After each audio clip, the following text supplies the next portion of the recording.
Shout out pala dun sa mga customer natin, no, na mga paid online, tapos yung iba ang tatanggap ng ano, yung order. So pasuyo naman ako sa inyo mga ma'am sir, dun sa nag-order tsaka dun sa tatanggap, pa-take ano naman, note naman ng dun sa apps ng Panda na please call this another number. Ilagay ang pangalan kung sinong tatanggap at saka yung contact number.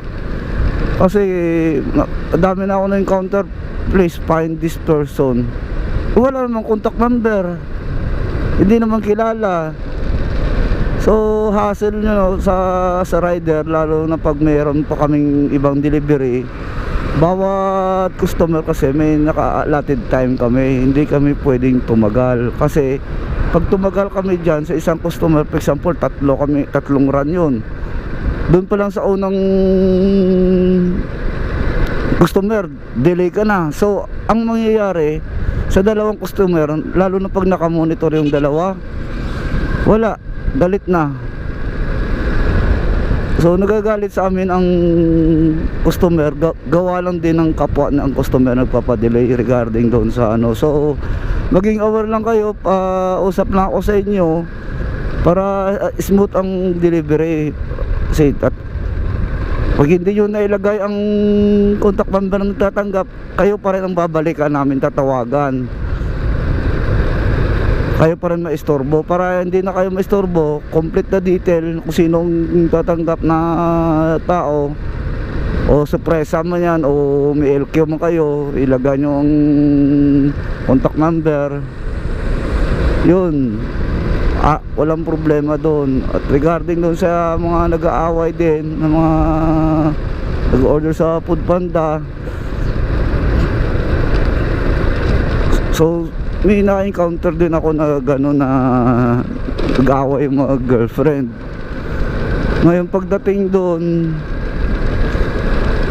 nag-pick up ako ng product bago deliver ko sa babae. Natawagan ko ang babae, galit na galit. Kuya, huwag mo dalhin yan dito sa bahay, itatapon ko na yan. So as a rider, anong gagawin na ano? So ma'am, ako po ay napagutusan lang na ibigay dito. Kuya, wag, itatapon ko yan sa basurahan. So di ko, ma'am, paano to? Kung gusto mo kuya, iuwi mo na lang yan, kainin mo. So sayang din naman, no? O may ano din, may pabor at saka di pabor. Pero sana wag kami madamay na ano, na rider sa mga ganyan na sitwasyon. So nangyari sa akin doon, sabi ko, sige po ma'am, iuwi ko na lang to, pero sana mag-ayos na din kayo. Ano sabi sa akin ng babae? Paggawa-gawa siya ng kasalanan, tapos susuyuin ako ngayon, papadala-padala ng pagkain. Sabi ko, yun lang. So yun lang sa mga customer natin, maging aware lang tayo sa mga delivery, lalo na sa mga naglalaro din. Isa din yun. Pag may order kayo, makikita nyo naman sa cellphone nyo doon kung saan na yung rider. Tapos pa-update na lang ako din sa mga number nyo sa Food Panda, kasi yung iba tawagan mo hindi makontak, yung pala nag-iba na ng number. So pwede kayo mag-iwan ng note doon, please call this another number. Simple lang yun, madali lang. Hindi yung tatawagan namin hindi makontak, tatawagan hindi makontak, yung pala nagbago ng number.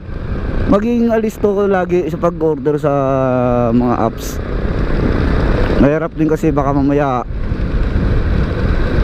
dumating sa'yo big order, so kawawa din ng rider.